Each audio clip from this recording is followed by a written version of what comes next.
¿Se ve la pantalla que estoy compartiendo?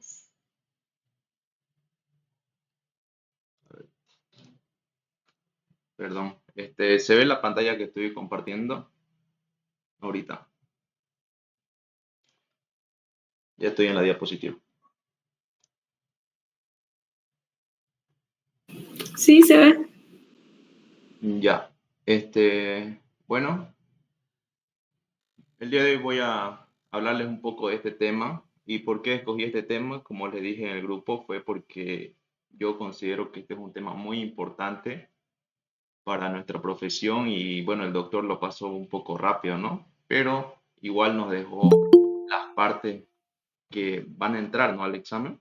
Así que para no hacerlo largo, pues decidí sacar captura y copiarnos las diapositivas que el doctor dijo que tomemos en cuenta, ¿no?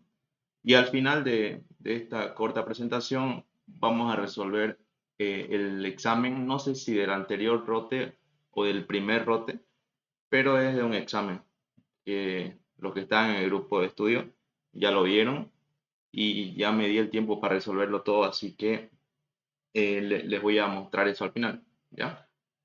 Y es muy probable que el doctor repita, es muy probable. Yo estoy grabando Chile, ya. Sin más, voy a comenzar con insuficiencia renal aguda y crónica. Bien, a ver, ya, ahora sí.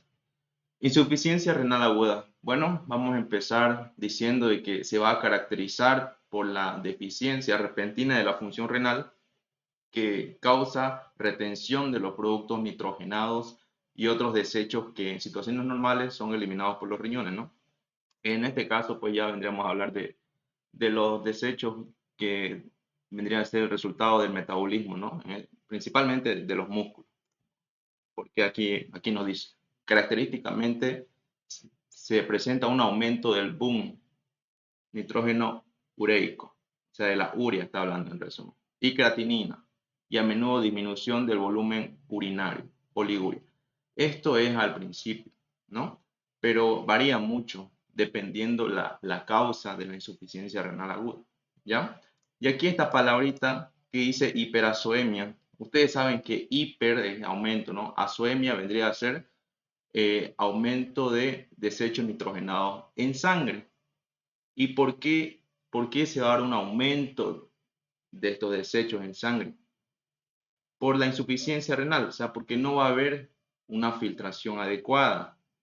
Y ahorita lo vamos a entender mejor cuando recordemos un poco la fisiología, pero de entrada ustedes tienen que saber que una insuficiencia renal aguda o crónica también, la palabra clave característica de esto es la hiperazoemia.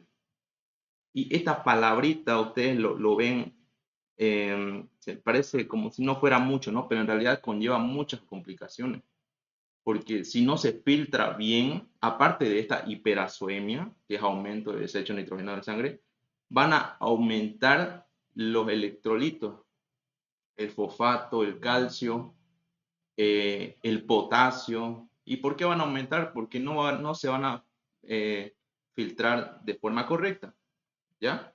Entonces, vamos a ver en insuficiencia renal crónica, ¿ya? Esas complicaciones, ¿ya?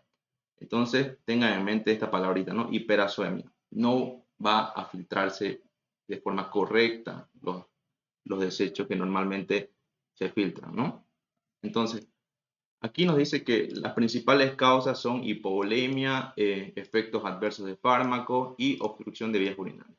Ahora, si yo recuerdo bien cómo se clasifica la insuficiencia renal aguda, que es prerrenal, intrarrenal y posrenal, podemos decir de que la hipovolemia pertenece a una insuficiencia renal de causa prerrenal y los efectos adversos de fármacos a una renal o intrarrenal y obstrucción de las vías urinarias a una posrenal. Entonces, ¿qué es lo que quiero que se quede con ustedes? De que la causa prerrenal, siempre tengan en mente de que cuando dice prerrenal, siempre va a ser por disminución de la volemia, o sea, del flujo de sangre. Y cuando dice renal o intrarrenal, siempre acuérdense de los fármacos nefrotóxicos, ¿ya? Entonces, fármaco, eso acuérdense. Y ahora, y la postrenal siempre va a ser obstrucción de las vías urinarias, ¿ya?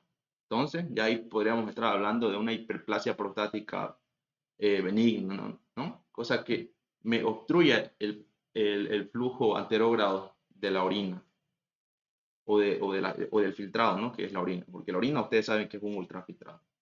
Ya.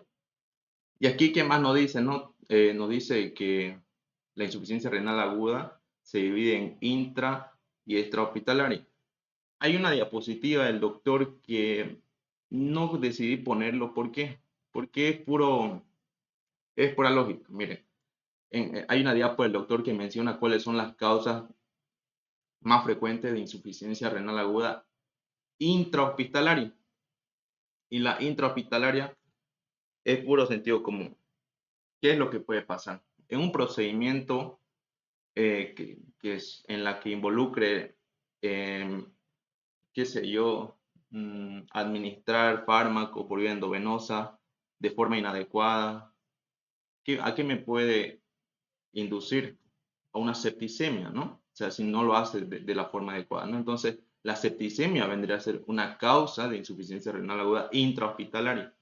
También menciona la insuficiencia cardíaca, insuficiencia hepática, pero como les digo, es puro sentido común. No lo vi tan relevante porque en realidad tampoco el doctor dijo que iba a preguntar eso. Ya, a ver,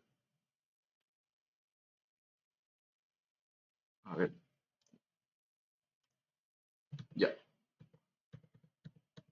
Ahora sí. Entonces, siguiendo con esto, para que me entiendan un poco mejor, miren, esto está en la diapositiva por si acaso. Y esto es una forma de entender el porqué de las complicaciones que vamos a ver más adelante en insuficiencia renal crónica. No es que le dije que tanto los electrolitos, eh, las sustancias orgánicas, pero principalmente los desechos nitrogenados, todo se va a concentrar en la sangre, ¿no? A eso nosotros conocemos como hiperacemia, ¿no? Pero para entender eso y sus complicaciones tenemos que entender primero lo fisiológico. Y en cuanto a lo fisiológico, tenemos los mecanismos compensadores. Recuerden que una causa prerrenal siempre es por disminución de volumen, ¿no? O sea, un hipoflujo de sangre, ¿no? Vamos a recordar primero de que el gasto cardíaco, que es de 5 o 6 litros, ¿no? Del 100%, el 21 a 22% va a los riñones. Por ende, ¿qué es lo que yo tengo que decir? De que el flujo en los riñones es elevadísimo, ¿no? Y por ende, cualquier falta de sangre, ya sea por hemorragia o por cualquier otra causa, el órgano principal que se va a dañar va a ser el riñón. Por eso les decía que es muy importante este tema, ¿ya? Entonces, este es un dato fisiológico. 21 a 2% del gasto cardíaco total, que equivale a 1200 ml por minuto, ¿ya? Ahora aquí arriba tenemos otro dato fisiológico. La filtración glomerular es normalmente de 180 litros al día y la reabsorción tubular es de 178.5 litros al día. ¿Qué es lo que quiere decir? De que se va a excretar 1,5 litros aproximadamente, ¿no? Otros libros tienen 1400 ml, ¿no? Al día, pero este dato me ayuda a razonar un poco mejor, ¿no? Entonces la reabsorción tubular es muy importante y está muy de la mano con la filtración, ¿no? No está tan separada las cifras, ¿no? Se filtran 180 litros al día y se reabsorben 178.5 litros al día, ¿no? O sea, casi todo, ¿no? Casi todo se reabsorbe.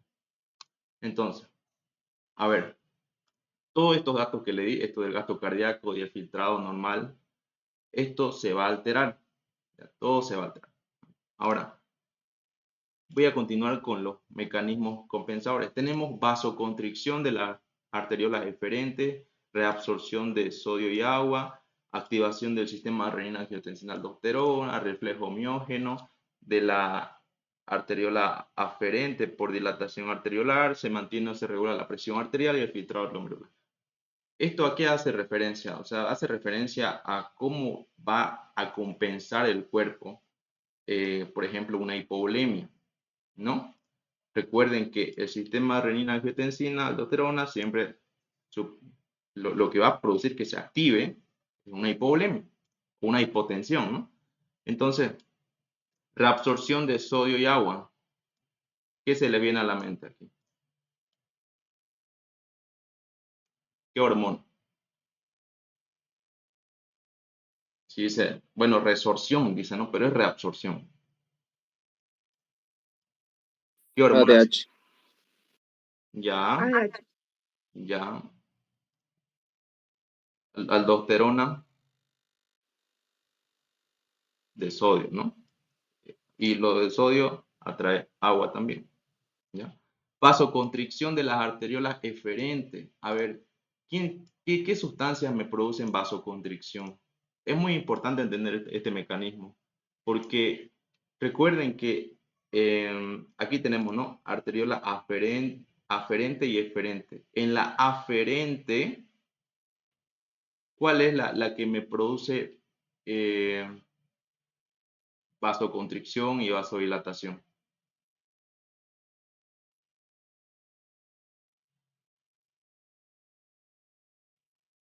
¿Se acuerdan?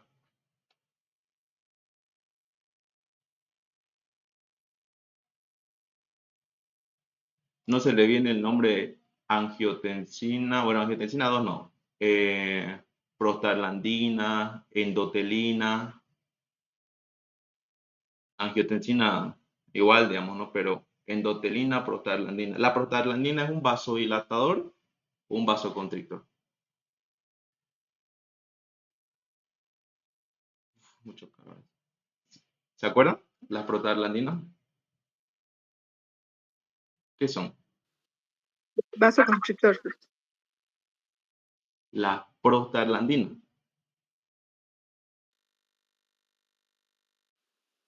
¿Segura?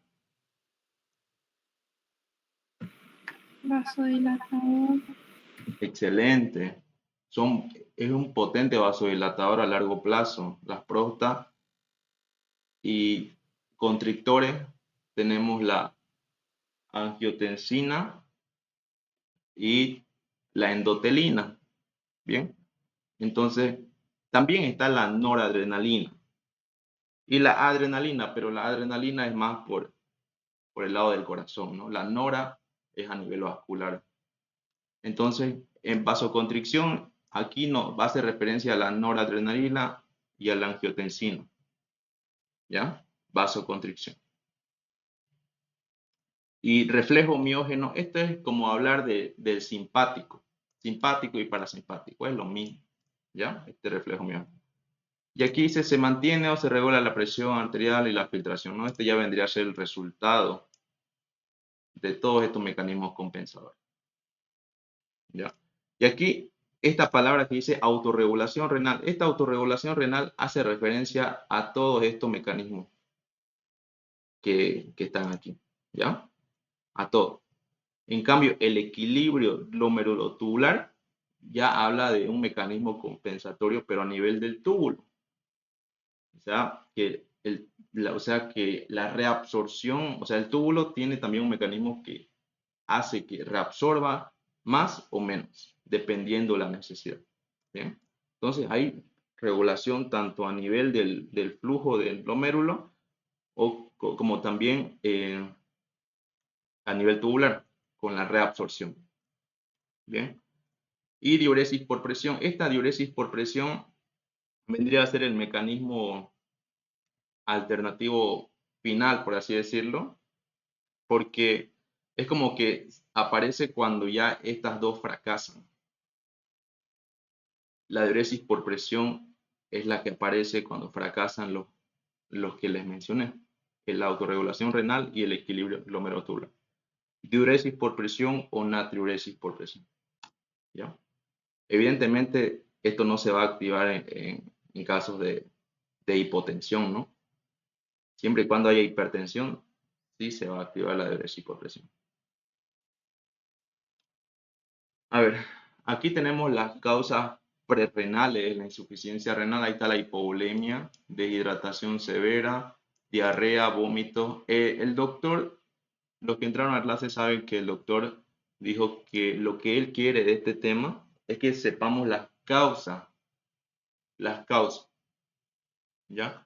Entonces, en prerrenal tenemos hipovolemia, hidratación, ¿no? Entonces, hipotensión, hemorragia, como le dije al principio. Prerrenal siempre acuérdense de una disminución del volumen y ya se van a acordar de todo esto aquí. Bien. Y intrarrenal, le dije, acuérdense de la nefrotoxicidad de los fármacos, ¿no? Miren, incluso aquí dice, nefrotoxicidad por fármacos como anfotericina B, aminoglucósidos principalmente, que pueden producir daño tubulointersticial. Esta palabrita que dice daño tubulointersticial se refiere a que van a hacer que se desprenda el epitelio tubular y ese desprendimiento me va a iniciar un proceso inflamatorio como en cualquier parte del cuerpo, ¿ya? Entonces, eso acuérdense también. Y vascular, dice, a nivel glomerulorenal. Ahora, me gustaría aclararles de que no todos los fármacos nefrotóxicos afectan de la misma manera al parénquima. O digo parénquima porque este intrarrenal también tiene otro nombre que es parenquimatoso, de insuficiencia, perdón, insuficiencia renal parenquimatosa. ¿Ya? Son otros nombres, pero ustedes ya saben eso. Entonces, ¿qué es lo que quiero decirles? Por ejemplo, la anfotericina B, ¿cómo produce el daño la anfotericina B? ¿Alguien sabe? ¿Su daño es a nivel tubulointersticial o a nivel vascular?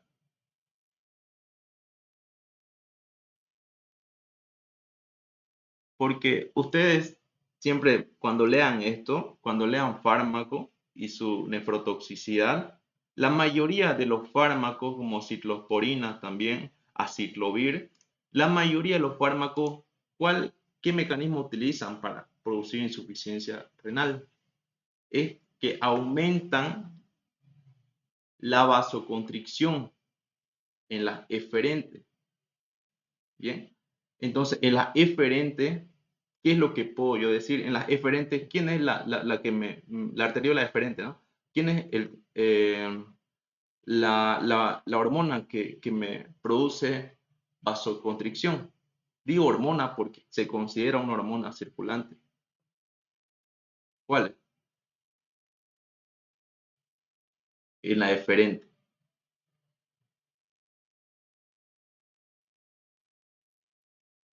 No se olviden que la angiotensina es la que me produce vasoconstricción en la eferente.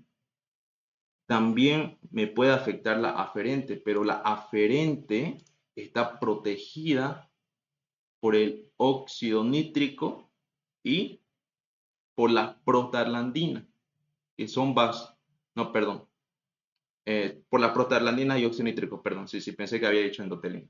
Prostaglandinas y óxido nítrico, que son vasodilatadores. Y en la eferente actúa la angiotensina y la endotelina, que son vasoconstrictores, ¿ya? Entonces, la mayoría de los fármacos nefrotóxicos, su mecanismo es que aumentan la vasoconstricción eferente de la arteriola eferente. No se olviden nunca eso. Ese es el mecanismo principal de la mayoría de los fármacos. Dije de la mayoría, porque en el caso de la anfotericina B, eh, anfotericina B y aminoglucósidos pueden afectar a nivel tubular, o sea, pueden hacer que se acumulen, por ejemplo, aminoglucósidos en la luz tubular. ¿Ya? Pero la mayoría me produce vasoconstricción en la arteriola eferente. ¿Ya? Entonces, ese es el principal mecanismo, es vascular. Y entrando a la postrenal, aquí están todas las causas que me producen obstrucción, que son cálculos, coágulos sanguíneos, compresión externa.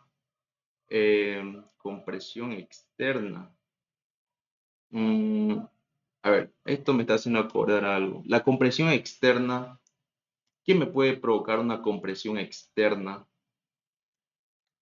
Cosa que me puede producir una obstrucción, ¿no? ¿Se acuerdan que el doctor, cuando vimos en los anteriores temas, había un quiste, ¿no? Un quiste solitario que aparecía en el borde o en la parte inferior, ¿no? Del riñón, que ese quiste podía crecer más, ¿no?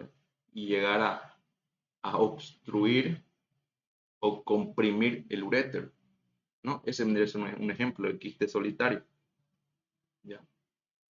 Después tenemos tumor, fibrosis retroperitoneal, hipertrofia prostática, cáncer, estenosis de uretra, ¿no? O sea, todos estos me producen obstrucción, ¿bien? Y acá abajo dice que es importante mencionar que existen causas infecciosas y por mordeduras que también que puede ser una causa. Ah, algo que me olvidé mencionarles. A ver, yo les pregunto, ¿los AINES me producen insuficiencia renal, sí o no? ¿Qué dicen? Los AINES, los IECA, los ARA2, ¿pueden producir? Sí. Exacto, pueden producir insuficiencia renal, ¿ya? ¿Cómo lo hacen? A ver, los AINES, ¿qué es lo que hacen los AINES?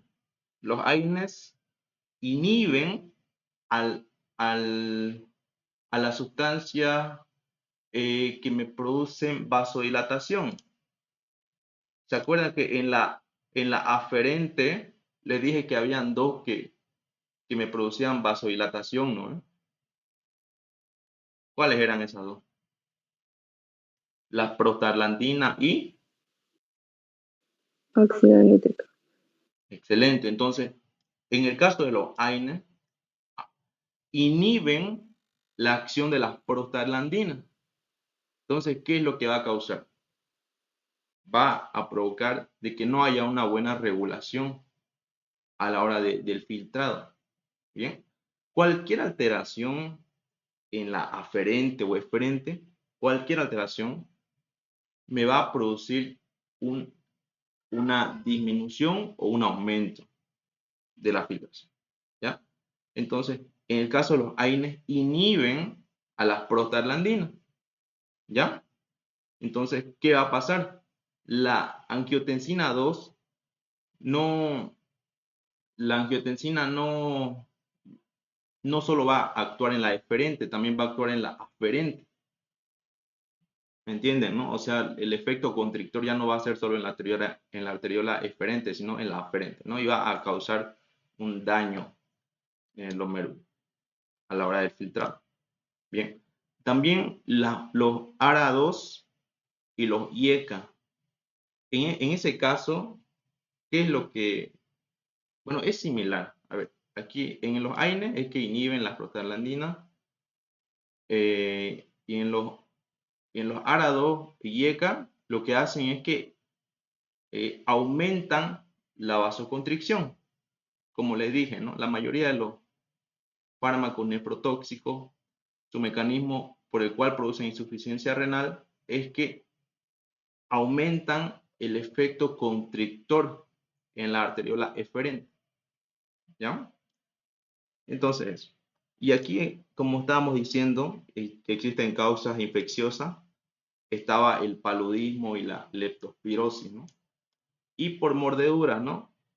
Eh, puede, puede, puede darse, pero es muy poco frecuente, la verdad.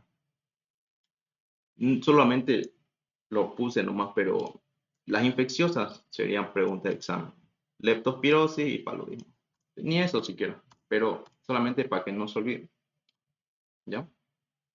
Entonces, a ver, vamos a continuar aquí. Se deduce que hay una lesión renal aguda cuando hay incremento de la concentración de creatinina sérica, aumento de 0,3 miligramos por 100 mililitros en 48 horas o menos del 50% de la cifra basal en una semana. Y hay disminución del volumen de orina,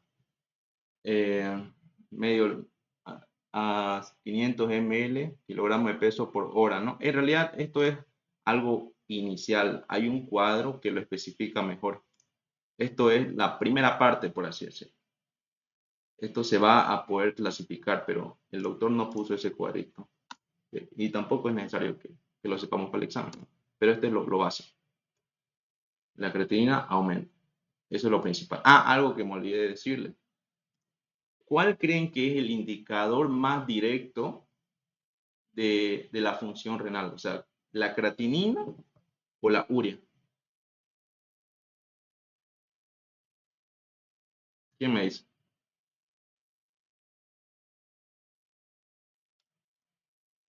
¿Quién es el más específico? ¿Quién es el que, cuál de esos dos es el que sí o sí me va a decir que hay lesión renal aguda?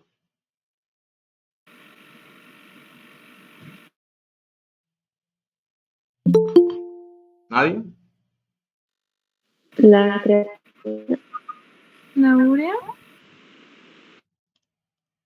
A ver, no lo tengo. Ya. Y ahora sí.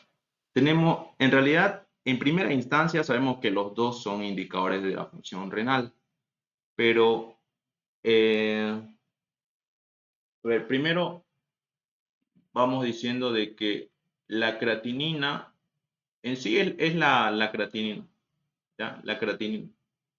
Pero ¿por qué la urea no es tan, no es tan directo, por así decirlo, como la creatinina? Porque la urea puede variar con la dieta, simple y sencillamente eso. Y uno se da cuenta, simple y sencillamente, con que, miren, si le estoy diciendo que esto es lo básico para pensar en una lesión renal aguda, ¿acaso aquí está la urea? Aquí, miren, se enfoca en decir de que hay incremento de creatinina, serio, ¿ya? La creatinina es la que tiene un valor constante y no varía fácilmente. En cambio, la urea, sí, ¿ya? La creatinina es la más específica. Van a ver que en un cuadro donde dice cuáles son los criterios de insuficiencia renal aguda, es de esto, pero esto es una partecita nomás. Siempre menciona la creatinina como principal. La urea no está, tampoco está aquí. ¿Bien? Es la creatinina. Esta parte dice, bueno, prevención y tratamiento. Dice, no, esto es algo general. Optimización de la hemodinámica general y de la renal por fluidoterapia y su uso juicioso de vasopresores. Esto sería para una prerrenal, ¿no? Y aquí en la 2 dice eliminación de los nefrotóxicos, ¿no? Sería para el renal o intrarrenal, ¿no? La 3 dice emprender la terapia de depuración extrarrenal, reposición y así, si así conviene. También, pero no, esto es general, como dice aquí, son aspectos generales, va a variar, bastante variar. Y estos, bueno, son los signos y síntomas. Esto no, esto dijo el doctor que nos aprendamos, ¿sí? Pero ustedes dirán, ¿de qué es insuficiencia renal aguda o crónica? En realidad, yo diría que esto más es de crónico. Pero si el doctor pone signos y síntomas, ya sea aguda o crónica, ustedes pongan esto, porque en su diapositiva no lo separa, ¿ya? Porque esto incluye tanto lo agudo como lo crónico. Pero generalmente, como es aquí, puede ser asintomática hasta un estado avanzado de la enfermedad, ¿no? Entonces, ya con eso yo me doy idea, ¿no? De que la mayoría de estos se presentan en insuficiencia renal crónica. Desde esta diapositiva ya vamos a ir introduciendo aspectos de insuficiencia renal crónica. A ver, tenemos la fatiga, astenia, dinamia, anorexia, náuseas y vómito, sabor metálico, hipertensión arterial muy común. Esto es más importante en la crónica, por si acaso, la hipertensión arterial. Prurito generalizado sin erupción, irregularidades menstruales, irritabilidad, deterioro de la memoria, insomnio, disminución de la libido, ¿no? Yo me imagino que unos 4 por lo menos deberíamos saber de esto, pero es muy general en realidad todo esto. Pero sí, el doctor dijo que tomemos en cuenta esto, ¿ya? Y como les decía, desde esta diapositiva ya vamos a ingresar a la insuficiencia renal crónica. Ahora, aquí no está, ni está en su diapo el doctor, pero les quiero decir de que cuando hablemos de insuficiencia renal crónica, ¿qué es lo que me dice que hay insuficiencia, que pasa de una insuficiencia renal aguda a una crónica? Aparte del tiempo, ¿no? ¿Qué creen ustedes? ¿Qué es lo que me puede decir? Ah, este paciente ya pasó a insuficiencia renal crónica. ¿Qué es lo que ustedes tienen que ver? Es cuando no tienen una vía de salida y ambos están obstruidos, claro. Ya, claro, se tendría que sacar la orina, ¿no? De forma eh, manual, por así decirlo, ¿no? Pero en realidad eso no es un criterio de insuficiencia renal crónica, porque tranquilamente puede ser agudo eso. El crónico, ¿qué me va a decir que es una insuficiencia renal crónica? Es que va a haber proteinuria. La proteinuria va a ser lo que me va a decir que se está pasando a una insuficiencia renal crónica. ¿Ya? No se olviden nunca eso, la proteinuria. Ya. Vamos a empezar con esto, que son aspectos importantes. Estos son las complicaciones de la insuficiencia renal crónica. Les dije que asocien el hecho de que hay hiperazoemia, o sea, acumulación de desechos nitrogenados en sangre, pero no solo es eso, también va a aumentar la concentración de algunos electrolitos, como el potasio, como el calcio, como el fósforo, ¿no? Entonces aquí vamos a ver todos esos aspectos y cómo es que se tratan, ¿ya? Bien. Aquí, bueno, saben que estudia, pues el doctor dice, ¿no? El paciente con pérdida de sodio puede necesitar alimentos con abundante sodio, sal de mesa como el complemento. La restricción de agua está indicada solo si ocurre un problema de hiponatremia, ¿no? Eso es pura lógica. No puede darle agua si está con hiponatremia, ¿no? Lo que le tenés que dar es más alimentos con abundante sodio. Y ahora, aquí habla de la hiperpotasemia. Esto aquí dice la hiperpotasemia a menudo responde, o sea, la forma de tratarlo está hablando. Restricción dietética de potasio, uso de diuréticos perdedores de potasio, interrupción de complementos de potasio, fármacos que inducen retención de potasio. Entonces, aquí hay algo importante en el uso de diuréticos perdedores de potasio. No sé si se acuerdan del ejemplo que dio el doctor, como la furosemida, ¿no? Era un perdedor importante de potasio, pero que en hipertensos, obviamente, pero que se debe combinar con ahorradores de potasio, como la espironolactona, ¿no? En realidad hay que ser muy cuidadoso a la hora de tratar la hiperpotasemia. De hecho, el doctor dijo que nunca ha entrado ni se animaría a entrar a cirugía si el paciente está con hiperpotasemia. ¿Por qué? ¿Qué me puede producir a nivel cardíaco una hiperpotasemia?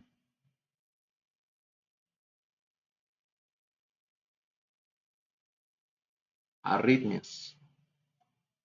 Arritmia. ¿Ya? Esa es la razón. Yo pienso, ¿no? Que el doctor, por la que el doctor dijo que a él no le gustaría entrar a una cirugía si la persona está con hiperpotasemia, ¿no? Primero se tiene que tratar la hiperpotasemia. Entonces, continuando, dice aquí, la hiperpotasemia resistente es indicada para pensar en la institución de diálisis en sujetos con insuficiencia renal crónica, ¿no? ¿Por qué? ¿Por qué dice pensar en diálisis? Porque estamos hablando de una hiperpotasemia resistente. O sea, hay que sacar el potasio o disminuir el potasio, ¿no? Entonces, si no se puede, porque es una hiperpotasemia resistente, pues la diálisis va a ser como una última alternativa. Bueno, no es la última, una de las últimas. Pero es importante tomar en cuenta eso, ¿no? si es una hiperpotasemia resistente. Ya, aquí está el calcio, fósforo y aparato cardiovascular. Dice, la hiperfosfatemia, todo está elevado. Recuerden, entonces, estamos hablando de que electrolitos y otros componentes de la orina están elevados en sangre. ¿Ya? Estos me van a producir consecuencias, complicaciones, que es lo que estamos viendo ahorita. ¿Ya? La hiperfosfatemia y la hipercalcemia se acompañan de calcificación vascular, aunque no se sabe si la mortalidad es mediada por este mecanismo, ¿no? Entonces, igual, la calcificación vascular vendría a ser el aspecto más importante en el caso de que haya una hipercalcemia. Y estudios indican que las personas con insuficiencia renal crónica tienen calcificación de las arterias coronarias e incluso de las válvulas cardíacas. Es posible que en pacientes con nefropatía avanzada el calcio ingerido no se deposite en los huesos y por eso sea depositado en zonas extraóseas como el lecho vascular y la parte blanda. Esto es pregunta de examen, chicos. ¿Dónde se depositan en pacientes con nefropatía avanzada el calcio? En el lecho vascular, donde me producen calcificación, ¿no? Es como decía arriba, y partes blandas, ¿ya? Entonces, eso es pregunta de examen, porque dice se deposita en zonas extraóseas, o sea, está alterado, ¿no? Lecho vascular y parte blanda. Ahí se va a depositar el calcio, en pacientes con nefropatía avanzada, no se olviden eso. Anemia. Bueno, en realidad, el doctor, como dijo en clase, todos los pacientes con insuficiencia renal crónica cursan con anemia, incluso los que tienen insuficiencia renal aguda, pero los que están en el estado crónico son los que más tienen anemia, ¿no? Y aquí habla de la eritropoyetina, ¿no? De la administración de eritropoyetina. Esto, el doctor dijo que esto es útil siempre y cuando haya hierro suficiente en sangre. Ustedes saben que el hierro es el que le da el color, ¿no? A la sangre. O sea, está en la hemoglobina. Todos dicen la hemoglobina, ¿no? Pero el hierro está en la hemoglobina. Y el hierro es el que le da el color a la sangre. Entonces, por eso también es importante que haya una cantidad necesaria de hierro, ¿ya? Para que la eritropoyetina sea o actúe mejor, ¿no? Sea más útil. Y aquí abajo dice, se pueda también administrar hierro, pero no es lo más recomendado, ¿no? ¿Por qué dice se puede administrar hierro? No, o sea, está hablando de que, digamos, yo quiero administrar eritropoyetina, pero no hay suficiente reserva de hierro. Puedo administrar hierro, dice, ¿no? O sea, a modo de solucionar, ¿no? Pero no es lo más recomendado. ¿Por qué? Porque el hierro aumenta el riesgo de infecciones bacterianas. ¿Y por qué? Porque el hierro vendría a ser como el alimento principal o esencial de la mayoría de las bacterias para su desarrollo. ¿Bien? Por eso, porque aumenta el riesgo de infecciones bacterianas. Por eso no es recomendado administrar hierro. Entonces, es muy poco probable, ¿no?, que usemos eritropoyetina. Esa es la conclusión a la que yo llegué. A menos que tenga reservas necesarias de hierro. Ya, y aquí tenemos la biopsia renal, que nos dice aquí que cuando los riñones están pequeños no se realiza. En realidad, esto no es algo del otro mundo, este es sentido común. Yo creo que ni siquiera solamente es para los riñones, es para gran parte de los órganos. Obviamente si hablamos de los niños, de los pequeños. Ya ver, ¿por qué? ¿Por qué no se realiza en niños o en pequeños, como es aquí? Procedimiento difícil, porque puede producir hemorragia y alteración de la cicatrización, ¿no? Porque estamos hablando de un niño, ¿ya? Entonces, eso es un aspecto sencillo de darse cuenta, pero importante, ¿no? El doctor también aclaró de que memoricemos esto. lapso de oportunidad por el tratamiento, hipertensión arterial no controlada. ¿Por qué creen que se puede producir hipertensión arterial no controlada? ¿Quién me dice?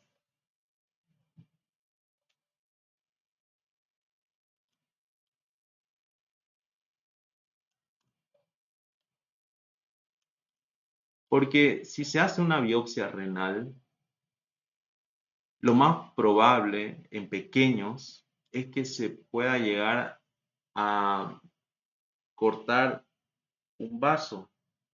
Y al cortar un vaso, aparte de la hemorragia, ¿qué es lo que causa? El vaso tiene tres capas, el vaso sanguíneo tiene tres capas, ¿no? Adventicia, muscular y endotelio. El endotelio, cuando se daña, libera alta cantidad de endotelina. Y la endotelina es un vasoconstrictor potente. Y ustedes saben que la constricción de los vasos me produce aumento de la presión arterial, ¿no? Entonces, esta es la respuesta por la que se puede dar una hipertensión arterial no controlada. Bien. Después aquí tenemos indicaciones para realizar trasplante renal en pacientes con insuficiencia renal crónica. Esto igual les pregunta de examen. Pericarditis, encefalopatía, calambres musculares, enfermedad ulcerosa péptica, anorexia. Solo 4, ¿no? No es necesario memorizar todo. Bien. Creo que eso es todo de la diapos que el doctor dijo que nos aprendamos. ¿Ven que no es mucho? No es largo. Ahora, estas diapositivas, que son capturas, todas estas son las respuestas del examen que les mandé. Ahorita lo voy a abrir un ratito. Voy a dejar de compartir un rato para buscar el documento.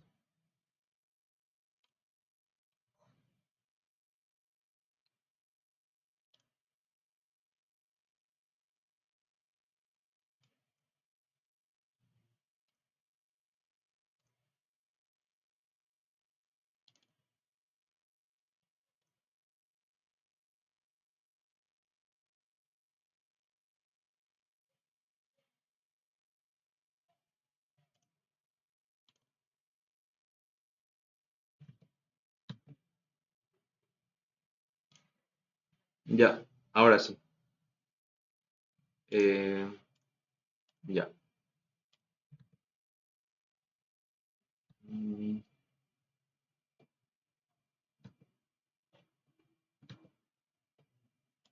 A ver, ¿dónde está? Ya. ¿Se ve la pantalla? Ya estoy en Word, sí, con el examen.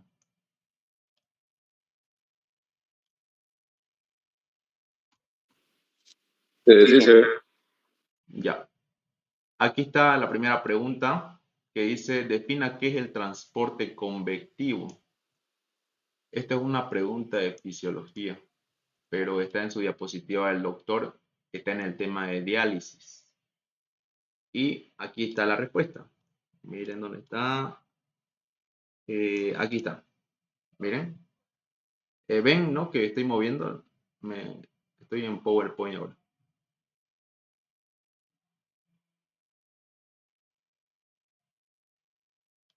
Para que puedan ver. Sí se ve. Aquí está la respuesta, miren, en esta diapositiva. Ultrafiltración o convección, dice, ¿no? Es el transporte de solutos y agua a través de la membrana bajo el efecto de un gradiente de presión hidrostática u osmótica. Dice, se denomina también transporte convectivo. Entonces, esa es la respuesta. Y lo voy a anotar.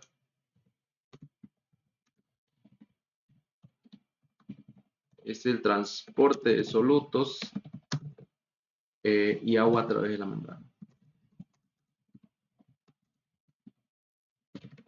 A través de la membrana bajo el efecto de un gradiente de presión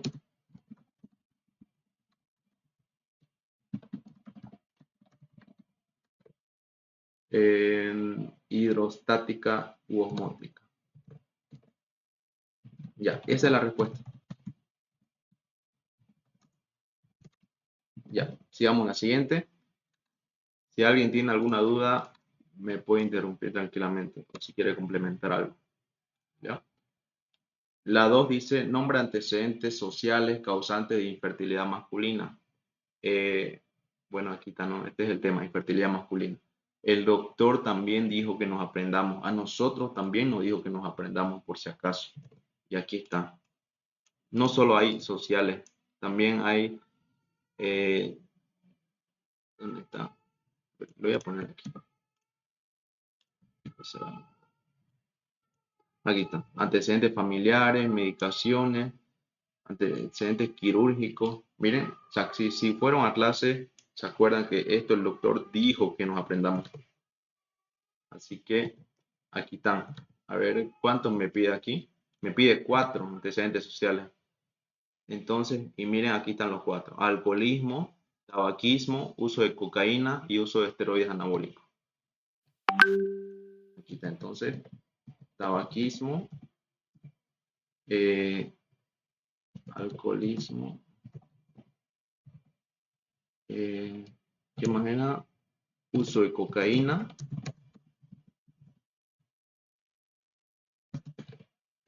uso de esteroides anabólicos.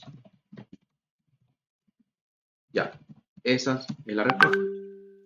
Y la 3 dice, del paciente urémico difundirán a la solución de diálisis los siguientes exceptos. Esto está fácil. Este es el calcio iónico. ¿Ya? Y aquí está, por si las dudas. Aquí está. Este cuadro igual es muy importante porque hay 2 formas. El doctor lo puede revertir en la pregunta. Porque, miren, aquí dice, del paciente urémico difundirán hacia él la solución de diálisis. Y en la otra parte dice, de la solución de diálisis difundirán al paciente. ¿No? Entonces el doctor tranquilamente puede revertir la pregunta. Pero en este caso, en este examen, vendría a ser esta parte de aquí. Y aquí no está el calcio iónico. Miren, hay ácidos orgánicos, potasio, fósforo, urea, creatinina, moléculas medias, aguas y electrolitos. Así que, miren, el calcio iónico está en el otro cuadro, ¿ven? Aquí está.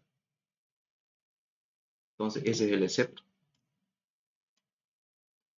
La 4 dice, dentro de la clasificación de las lesiones renales, el grado 4 corresponde a describa. Igual dijo el doctor en clase que no memoricen. Así que, esto es importantísimo. Grado 4, ¿qué dice? Laceración parenquimatosa renal que se extiende hasta el sistema colector. Lo voy a escribir tal como está. Laceración parenquimatosa renal que se extiende hacia el sistema colector.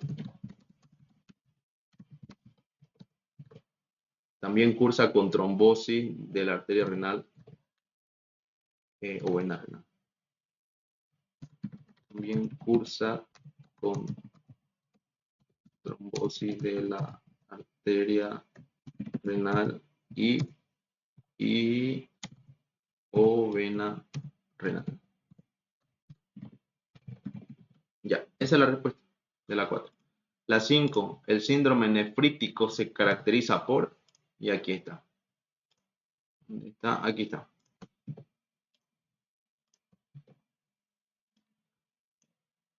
Hematuria, hipertensión arterial y edema.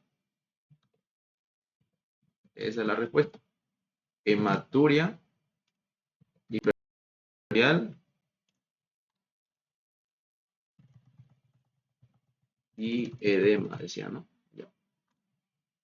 Edema. Ya, esa es la respuesta. Y la 6 dice nombre de las enfermedades de transmisión sexual causadas por virus. Aquí no está como me gustaría, así un cuadrito la respuesta. En este caso de la pregunta 6, hay que ver bien todas las diapositivas. Pero la que le puedo decir es que está el VIH y la mayoría en realidad son bacterianas, micóticas, pero las que son causadas por virus, esta es la que solamente encontré 2, si no me equivoco, pero no pillé 4. Si alguien lo tiene, me dice por favor ya. La 6, donde dice la causa de transmisión sexual causada por virus. La 7 dice etiología. Ah, no, esta no la tengo. La 8 sí. Nombre de los factores de riesgo para cáncer testicular. Eso está aquí. Aquí está.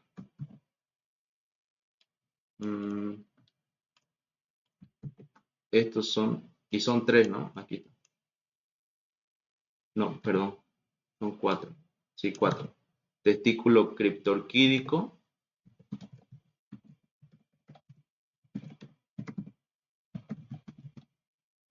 ¿Qué más? Administración exógena de estrógenos en el embarazo. Esa es la parte. Jimmy, disculpa que te interrumpa. ¿Estás grabando? Sí. Sí, ya. Eso gracias. ya. Administración exógena de estrógenos en el embarazo. ¿Qué más? Aquí está traumatismo. Y el último, atrofia testicular. De todos estos, seguramente a ustedes igual, a mí me confunde la B, no sé por qué. Administración exógena de estrógenos en el embarazo. Pero me voy a quedar con la duda. O si alguien lo entiende bien esa parte, me dice por favor. Lo demás, todo bien, pero esa es la que me hace pensar. Pero a ver, continuando, la 9 dice nombre de las contraindicaciones absolutas del trasplante renal. A ver.